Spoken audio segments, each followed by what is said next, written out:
Hello students, आज हम chapter number 11 के एक टॉपिक की चर्चा करते हैं जिसका नाम है आइंस्टीन का प्रकाश विद्युत समीकरण। काफ़ी दिनों से हमारे वीडियो भी नहीं आ रहे हैं क्योंकि प्रैक्टिकल एग्जाम के अंदर ही उलझे हुए थे और मेरे ख्याल से आप सभी के भी प्रैक्टिकल एग्जाम ही चल रहे होंगे। देखते हैं आज आइंस्टीन का प्रकाश विद्युत समीकरण क्या कहना चाहता है।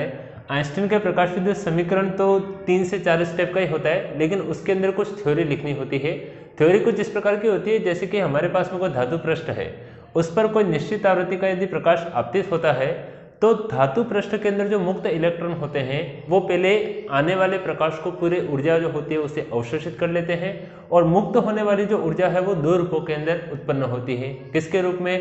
तो जो मुक्त इलेक्ट्रॉन ने ऊर्जा को अवशोषित किया है उसका कुछ हिस्सा तो इलेक्ट्रॉन के उत्सर्जन में चला जाता है जो कि कार्यफलन के रूप में होता है, और शेष ऊर्जा जो भी रह जाती है, कौन सी ऊर्जा? इलेक्ट्रॉन के उत्सर्जन होने के बाद में जो ऊर्जा शेष बच गई वो शेष ऊर्जा किसके अंदर जाएगी? तो इलेक्ट्रॉन को गतिशील करने में चली जाती है जो कि किसके रूप में होती है? गतिज ऊर्जा के रूप में होती है। जैसे मैंने एक ब्लॉक डायग्राम के द्वारा समझाने की कोशिश की है ताकि समझ में आ जाए कि कोई प्रकाश धातु पृष्ठ पर आपतित होता है, पहले मुक्त इलेक्ट्रॉन के द्वारा वह जो प्रकाश होगा उसे अवशोषित कर लिया जाएगा एवं अवशोषित होने वाला जो प्रकाश है फिर वो दो रूपों में उत्सर्जित होता है। कौन कौन से दो रूप? पहला, एक तो इलेक्ट्रॉन के उत्सर्जन के रूप में कार्यफलन के रूप में, और दूसरा इलेक्ट्रॉन को गतिशील करने के लिए गतिज ऊर्जा के रूप में। तो हमारे पास में टोटल एनर्जी कितनी निकल कर आई थी? ये ऊर्जा निकल कर आई थी जो कि इस धातु पृष्ठ के द्वारा अवशोषित कर ली गई। अब इस ऊर्जा को कितने रूपों में उत्सर्जित किया जा रहा है? दो रूपों में। पहला रूप कौन सा है? कार्यफलन के रूप में, तो कार्यफलन को लिखा जाएगा W0 से, एवं शेष ऊर्जा जो है वो किसके रूप में होती है? गतिज ऊर्जा के रूप में। तो नेक्स्ट एनर्जी हमारे पास में क्या रहेगी? गतिज ऊर्जा के रूप में रहेगी। हम जानते हैं, क्या जानते हैं? कार्यफलन का सूत्र होता है हमारे पास में W0 इज इक्वल टू कितना होता है? hν0, जहां काइनेटिक एनर्जी का सूत्र हमारे पास में कितना रहेगा? तो 1/2 m और साथ में कितना आ जाएगा? v², क्योंकि इलेक्ट्रॉन जो होते हैं वो अधिकतम से वेग से गति करते हैं, इसलिए यहाँ पर गतिज ऊर्जा को v की जगह पर Vmax से डिनोट किया जाता है। देन हमारे पास में E बराबर आंसर निकल कर आएगा। W0 हमारे पास में क्या निकल कर आया है? तो hν0 प्लस काइनेटिक एनर्जी को कैसे लिखा जाए? तो 1/2 साथ में कितना आ जाएगा हमारे पास में mv² और कितना उत्तर आ जाएगा? मैक्स। लेकिन हमने मैक्स प्लांक के क्वांटम सिद्धांत में क्या देखा है कि जो एनर्जी होती है, एनर्जी, उस एनर्जी को लिखने का तरीका कितना होता है? तो E is equal to hν से लिखा जाता है सर। तो E का मान जैसे यहाँ पर रखेंगे तो कितना उत्तर है? hν, यहाँ पर कितना आ जाएगा? hν0 प्लस 1/2 mv² और साथ में कितना उत्तर आ जाएगा? मैक्स निकल कर आएगा। ये hν0 जब सामने की ओर जाएगा तो ऐसा लिखा जाएगा hν माइनस का कितना आ जाएगा? hν0 r equal to 1/2 mv² और साथ में कितना निकल कर आएगा? मैक्स निकल कर आएगा। यह जो समीकरण आती है इस समीकरण को क्या कहा जाता है? आइंस्टीन का प्रकाश विद्युत समीकरण कहा जाता है।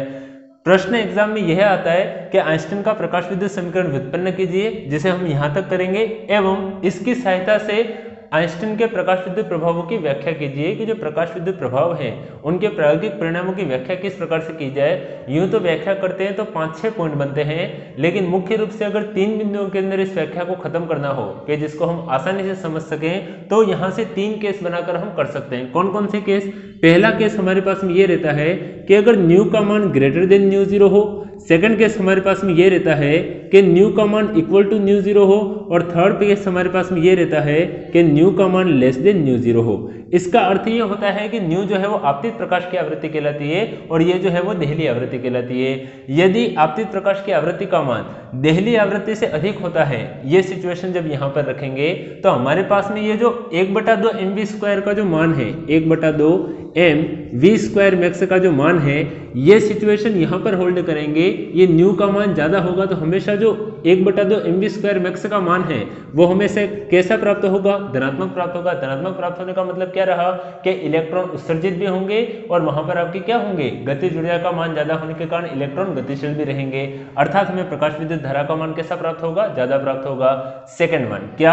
अगर आपतित प्रकाश की आवृत्ति का जो मान है वह किसके बराबर हो जाता है? देहली आवृत्ति के बराबर हो जाता है। उस दौरान जैसे ये न्यू की जगह पर या तो ν0 रख दे या ν0 की जगह पर न्यू रख दो तो इस पूरे फंक्शन का उत्तर 0 उत्तर निकल कर आता है, और जब 0 आएगा तो इसका मतलब क्या रहा कि 1/2 mv² max R equal to कितना हो जाएगा? 0।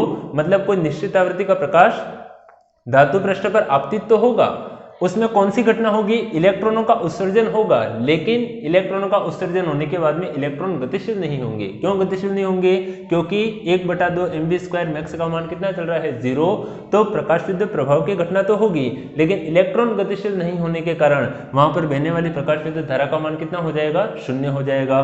थर्ड वन, अगर न्यू का मान न्यू0 से लेस देन है, अर्थात कम है, आपतित प्रकाश की आवृत्ति का मान अगर देहली आवृत्ति से भी कम हो जाए, तो इस घटना में कहा जाएगा कि प्रकाश विद्युत प्रभाव की घटना होती ही नहीं है। तो हम इस समीकरण की सहायता से कुछ इन 3 पॉइंट को बनाकर हम इसकी व्याख्या कर सकते हैं कि आइंस्टीन के प्रकाश विद्युत समीकरण की सहायता से उसके प्रायोगिक परिणामों की व्याख्या किस प्रकार से की जाए। यह प्रश्न हमारा 2 नंबर का होता है, जिसमें 1 नंबर की हमारे पास में थ्योरी होती है जो कंपलसरी लिखनी होती है कि जो इमिट होने वाली जो एनर्जी है वो कितने रूपों में जाती है, तो 2 रूपों में। एक हमारे पास में आधे नंबर का ये समीकरण पूछा जाता है और आधे नंबर में हमको इस प्रकार की कुछ व्याख्या करके लेकर आनी होती है। धन्यवाद आप सभी का।